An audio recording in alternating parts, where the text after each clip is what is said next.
নমস্কাৰ মৰমৰ শিক্ষাৰ্থীসকল, মই প্ৰণৱে ইউটিউব চেনেল ফৰ এডুকেশ্যনৰ অন্য এটা ভিডিঅ'লৈ তোমালোক সকলোকে স্বাগতম জনাইছোঁ। মৰমৰ শিক্ষাৰ্থীসকল, আজি মই লৈ আহিছোঁ তোমালোকৰ মাজলৈ হায়াৰ ছেকেণ্ডাৰী ছেকেণ্ড ইয়াৰৰ স্বদেশ অধ্যয়ন নামৰ বিষয়টোৰ ৬ষ্ঠ অধ্যায় বা ইউনিট 6 অসমৰ ৰাজনৈতিক বিকাশ।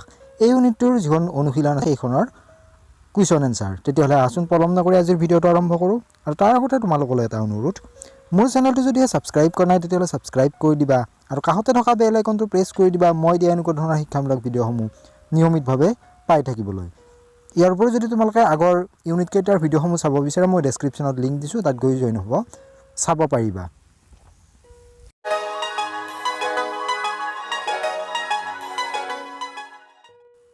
তলৰ প্ৰশ্নসমূহৰ উত্তৰ দিয়া।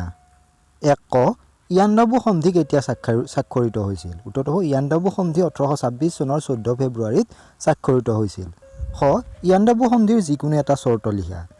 ইয়াণ্ডাবু সন্ধিৰ এটা গুৰুত্বপূৰ্ণ চৰ্ত হ'ল ব্ৰহ্মদেশ আৰু ইষ্ট ইণ্ডিয়া কোম্পানীৰ মাজত স্থায়ী শান্তি আৰু বন্ধুত্বপূৰ্ণ শান্তি ৰক্ষা কৰা হ'ব। কুৱেশ্যন নম্বৰ গ প্ৰথম ইংগ-বাৰ্মা যুদ্ধ কিমান চনত সংঘটিত হৈছিল? প্ৰথম ইংগ-বাৰ্মা যুদ্ধ 1824 খ্ৰীষ্টাব্দৰ 5 মাৰ্চত সংঘটিত হৈছিল। খ গোমধৰ কোঁৱৰ কোন আছিল? 1828 চনৰ পূৰ্বৰ বৰগোহাঁইৰ পদবী হোৱা সঞ্জয় ডাঙৰীয়াৰ নেতৃত্বত আহোম ৰাজ পৰিয়ালৰ সন্তান আছিল গোমধৰ কোঁৱৰ। ঙ মিলছৰ প্ৰতিবেদন কিমান চনত দাখিল কৰা হৈছিল? উত্তৰ হ'ব মিলছৰ প্ৰতিবেদন 1853 চনত দাখিল কৰা হৈছিল। প্ৰশ্ন নম্বৰ 2 চমু টোকা লিখা। ক ইয়াণ্ডাবু সন্ধি। উত্তৰটো হ'ব জেনেৰেল আৰ্চিবল্ড কেম্বেলৰ নেতৃত্বত মূল ব্ৰিটিছ সেনাবাহিনীয়ে ব্ৰহ্মদেশৰ ৰাজধানী আভাৰ ওচৰত অৱস্থিত ইয়াণ্ডাবু নামৰ গাঁও এখনত উপস্থিত হয়। এনে পৰিস্থিতিত বাধ্য হৈ মান ৰজা বা-গি-দাওৱে ইংৰাজক সন্ধিৰ প্ৰস্তাৱ আগবঢ়ায়। মান ৰজা বা-গি-দাও আৰু জেনেৰেল আৰ্চিবল্ড কেম্বেলৰ মাজত 1826 চনৰ 24 ফেব্ৰুৱাৰী তাৰিখে ঐতিহাসিক ইয়াণ্ডাবু সন্ধি স্বাক্ষৰিত হয়। এই সন্ধি অনুসৰি অসম, মণিপুৰ আৰু আৰাকান আদি অঞ্চলবোৰ ইষ্ট ইণ্ডিয়া কোম্পানীৰ হাতলৈ যায় আৰু লগতে আভাৰ ৰজা কছাৰী ৰাজ্য আৰু জয়ন্তীয়া ৰাজ্যৰ বিৰুদ্ধে কৰা আচৰণ বন্ধ কৰিবলৈ সন্মতি প্ৰদান কৰে। খ ডেভিড স্কট। উত্তৰ পূবৰ গভৰ্ণৰ জেনেৰেল এজেণ্ট হিচাপে নিয়োজিত ডেভিড স্কটে অসমৰ প্ৰশাসনিক ব্যৱস্থাটোক পুনৰ গঠন কৰিব পাৰিব বুলি ইষ্ট ইণ্ডিয়া কোম্পানীৰ চৰকাৰে বিশ্বাস কৰিছিল। ডেভিড স্কটৰ বাবে প্ৰয়োজনীয় বিষয়টো আছিল মান আঁতৰি যোৱাৰ পিছত খালী হৈ পৰা অসমৰ সিংহাসনত এগৰাকী আহোম ৰাজবংশৰ প্ৰতিনিধিক মনোনীত কৰা। ডেভিড স্কটে অসমৰ ৰাজনৈতিক সংকট সমাধানৰ বাবে দুটা পৰামৰ্শ আগবঢ়াইছিল। ১ কোম্পানী চৰকাৰৰ সুৰক্ষাৰ মাজত ৰাখি আহোম ৰাজতন্ত্ৰৰ প্ৰতিনিধিক কৰতলীয়া ৰজা হিচাপে পুনৰ সংস্থাপন কৰিব লাগে।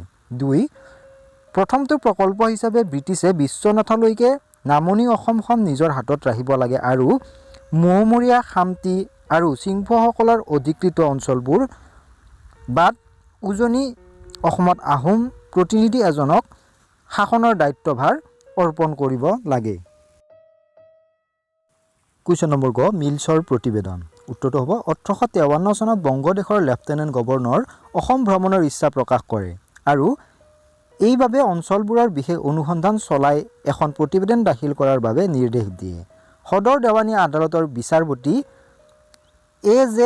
মফট মিলছক এই দায়িত্ব দিয়া হয়। মিলছে সেই বছৰতে আহি শিৱসাগৰত উপস্থিত হয় আৰু অঞ্চলটো ভ্ৰমণ কৰি বিভিন্ন জিলাত সমীক্ষা চলাই যুগুত কৰা প্ৰতিবেদনখন 1853 চনৰ শেষৰ পিনে দাখিল কৰে।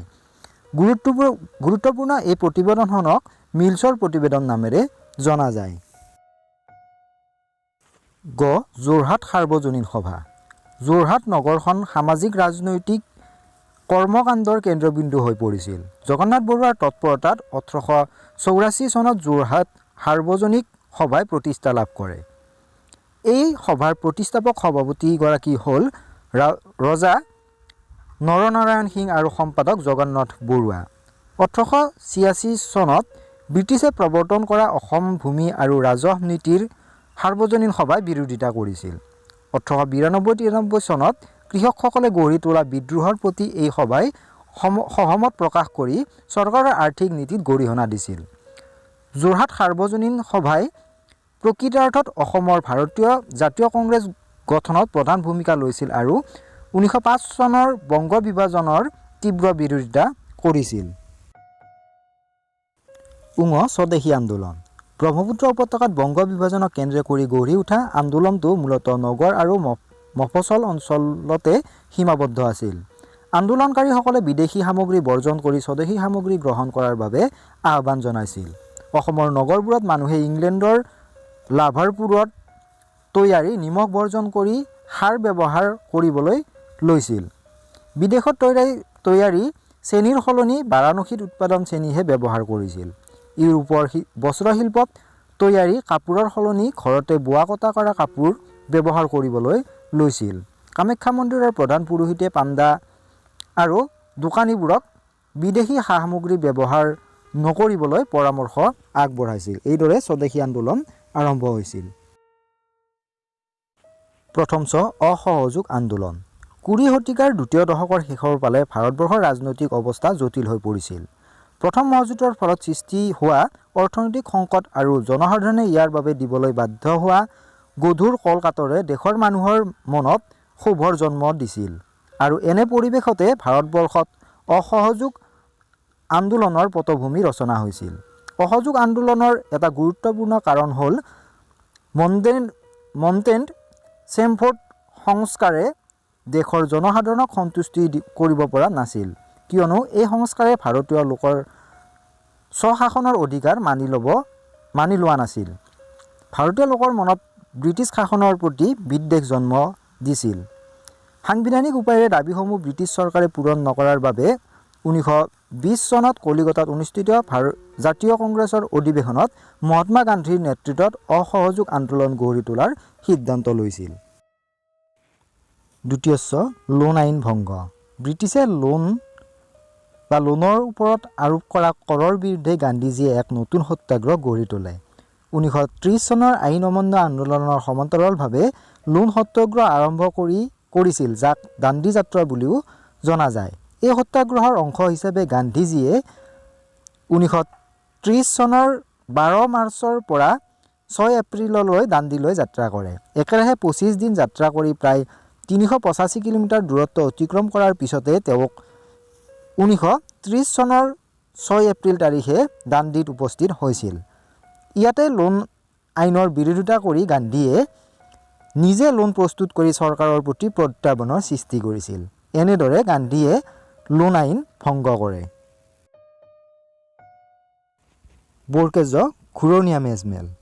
উত্তৰটো হ'ব 1930 চনৰ চাইমন আয়োগৰ প্ৰতিবেদন প্ৰকাশ হয়। এই প্ৰতিবেদনত ভাৰতক পূৰ্ণ স্বৰাজ দিয়াৰ কথা উল্লেখ নথকাত পৰিস্থিতি উত্তপ্ত হৈ পৰে। ভাইচৰয় আৰউইনে পূৰ্ণ স্বৰাজৰ প্ৰসংগটো আলোচনা কৰাৰ বাবে এখন ঘূৰণীয়া মেজমেলৰ পোষকতা কৰে। 1930 চনৰ নৱেম্বৰ মাহত লণ্ডনত প্ৰথম ঘূৰণীয়া মেজমেল অনুষ্ঠিত হয় আৰু কম সংখ্যক ভাৰতীয় প্ৰতিনিধিয়ে ইয়াত অংশগ্ৰহণ কৰে। এইটো কথা স্পষ্ট হৈ পৰিছিল যে কংগ্ৰেছক বাদ দি ইংৰাজে ভাৰতক সাংবিধানিক অধিকাৰ দিয়াৰ বিষয়ে কথা পতাটো তেনেই অৰ্থহীন। এইবাবে গান্ধীজী আৰু আন কংগ্ৰেছ নেতাসকলক জেলৰ পৰা মুকলি কৰি দিবলৈ ভাইচৰয়ে নিৰ্দেশ দিছিল। Question number Gopinath Bordoloi. গোপীনাথ বৰদলৈ আছিল স্বাধীন অসমৰ প্ৰথম মুখ্যমন্ত্ৰী আৰু ভাৰতৰ স্বাধীনতা সংগ্ৰামৰ সক্ৰিয় কৰ্মী। মিত্ৰজোঁটৰ চৰকাৰ এখন গঠন কৰাৰ বাবে বৰদলৈয়ে ট্ৰাইবেল লীগ, নিৰ্দলীয় সদস্য আৰু মুছলিম লীগৰ বাহিৰৰ 22 গৰাকী সদস্যক সমৰ্থন ল'বলগীয়াত পৰিছিল। কংগ্ৰেছ দলৰ মাজতে মন্ত্ৰিত্বক লৈ মতানৈক্য আছিল, কিন্তু কংগ্ৰেছৰ সভাপতি সুভাষ চন্দ্ৰ বসু, আব্দুল কালাম আজাদ আৰু তৰুণৰাম ফুকনৰ তৎপৰতাত বৰদলৈয়ে মন্ত্ৰীসভা গঠনৰ বাট মুকলি হয়। 1938 চনৰ 19 ছেপ্টেম্বৰৰ দিনা গোপীনাথ বৰদলৈক মুখ্যমন্ত্ৰীৰূপে লৈ কংগ্ৰেছৰ চৰকাৰ গঠন হৈছিল। বৰদলৈ মন্ত্ৰীসভাৰ কৰা উল্লেখযোগ্য কামবোৰ আছিল কানি নিবাৰণৰ ক্ষেত্ৰত গুৰুত্বপূৰ্ণ পদক্ষেপ গ্ৰহণ, মাটিৰ খাজনা হ্ৰাস আৰু খাজনা দিব নোৱাৰাৰ বাবে অধিগ্ৰহণ কৰা মাটিত গৰীব লোকক পুনৰ সংস্থাপন, খিলঞ্জীয়া লোকৰ অধিকাৰক সুৰক্ষা প্ৰদান কৰা তথা অসমলৈ থকা প্ৰব্ৰজনত বাধা প্ৰদান, প্ৰাথমিক কাৰিকৰী আৰু উচ্চ শিক্ষাৰ বিকাশ আৰু জনস্বাস্থ্যৰ উন্নতি সাধন। 1939 চনৰ দ্বিতীয় মহাযুদ্ধ আৰম্ভ হয় আৰু কংগ্ৰেছ দলে ব্ৰিটিছ চৰকাৰক যুদ্ধত সহযোগিতা নকৰাৰ সিদ্ধান্ত লয়। ফলস্বৰূপে 1939 চনৰ 17 নৱেম্বৰত বৰদলৈ মন্ত্ৰীসভা পদত্যাগ কৰে। ভৈয়ামৰ জনজাতীয় ৰাজনীতি। 20 শতিকাৰ 60 দশকৰ পৰা ভৈয়ামৰ জনজাতি বিশেষকৈ বড়ো জনগোষ্ঠীৰ মাজত আন্দোলনমুখী প্ৰৱণতাই গা কৰি উঠিছিল। 1946 চনতে গঠন হৈছিল সদৌ অসম ভৈয়াম ট্ৰাইবেল লীগ। স্বাধীনতা প্ৰাপ্তিৰ পিছত ভৈয়ামৰ জনগোষ্ঠীসকলেও তেওঁলোকৰ আশা আকাংক্ষা পূৰণৰ বাবে সংগঠিত হ'বলৈ যত্ন কৰিছিল। ভৈয়ামৰ জনজাতিসকলেও সংবিধানে প্ৰদান কৰা গণতান্ত্ৰিক অধিকাৰ আৰু 6ষ্ঠ অনুসূচীৰ সুযোগ সুবিধাসমূহ লাভ কৰাৰ বাবে আগ্ৰহী হৈ উঠিছিল। কিন্তু চৰকাৰে তেওঁলোকৰ আশা আকাংক্ষা পূৰণৰ ক্ষেত্ৰত অৱহেলাৰ মনোভাৱ লোৱা বুলি তেওঁলোকে ভাবিছিল। স্বাধীনতাৰ পিছত অনুষ্ঠিত হোৱা 3টা বিধানসভা নিৰ্বাচনৰ পিছত উচ্চ বৰ্ণৰ প্ৰতিনিধিয়ে মন্ত্ৰীসভাত প্ৰভাৱশালী ভূমিকা লোৱা কথাটোৱে ভৈয়ামৰ জনগোষ্ঠীসমূহৰ মাজত এনে ভাৱৰ জন্ম দিছিল। ভৈয়াম জনগোষ্ঠীৰ ওজৰ আপত্তিসমূহ চৰকাৰে দৃষ্টিগোচৰ কৰাৰ বাবে এই সময়ছোৱাত কেইবাটাও সংগঠনৰ জন্ম হৈছিল। শিক্ষানুষ্ঠানসমূহত অসমীয়া ভাষাক মাধ্যম হিচাপে স্বীকৃতি দিয়াৰ প্ৰশ্নটো ৰাজনৈতিক দৃশ্যপটত নতুন সংকটৰ সৃষ্টি কৰিছিল। ট্ৰাইবেল লীগে উত্থাপন কৰা পৃথক ৰাজ্যৰ উদযাচলৰ দাবীক বিচাৰ বিবেচনা কৰাৰ বাবে চৰকাৰে এখন ভাষিক সংখ্যালঘু সমিতি গঠন কৰি দিছিল আৰু এই সমিতিখনে ভৈয়ামৰ জনজাতি পৰিষদৰ সৈতে মিলিত হৈ বিষয়টো মীমাংসা সূত্ৰ উদ্ভাৱনৰ চেষ্টা চলাইছিল। প্ৰশ্ন নম্বৰ মধুনেত্ৰ ভাষা আন্দোলন। অসমত অসমীয়া ভাষাৰ অস্তিত্বক কেন্দ্ৰ কৰি 1960 চনৰ পৰিস্থিতি উত্তেজনাপূৰ্ণ হৈ পৰে। 1951 চনৰ লোকপিয়ল অনুসৰি অসমীয়া ভাষী লোকৰ সংখ্যা 75% হ'লেও অসম সাহিত্য সভা আৰু অসমীয়া মধ্যবিত্ত শ্ৰেণীৰ লোকে ভাষাগত পৰিচয়ৰ প্ৰতি অনা অসমীয়াৰ পৰা প্ৰত্যাহ্বান আহিব পাৰে বুলি সংশয় প্ৰকাশ কৰাৰ ফলত জাতিগত সংঘাতৰ বাতাবৰণ সৃষ্টি হয়। ভাষাকেন্দ্ৰিক এই সৃষ্টি হোৱা আন্দোলনত ছাত্ৰ সমাজে সক্ৰিয় ভূমিকা লৈছিল। শেষত ব্ৰহ্মপুত্ৰ উপত্যকাৰ 6খন জিলাত অসমীয়া ভাষাক মাধ্যম হিচাপে স্বীকৃতি প্ৰদান কৰাৰ পিছতহে আন্দোলনটোৰ খাম কাটে। 1972 চনত অসমীয়া ভাষাটো প্ৰাক স্নাতক আৰু স্নাতক পৰ্যায়ৰ মাধ্যম হিচাপে প্ৰয়োগ কৰাৰ বিষয়টোক লৈ পুনৰ বৃহৎ আন্দোলন এটা আৰম্ভ হয়। প্ৰশ্ন নম্বৰ মধুনেত্ৰ অসম আন্দোলন। অসম আন্দোলন হৈছিল 1979 চনৰ পৰা 1985 চনলৈকে অবৈধ অনুপ্ৰৱেশকাৰীসকলৰ বিৰুদ্ধে কৰা অসমীয়া মানুহৰ আন্দোলন।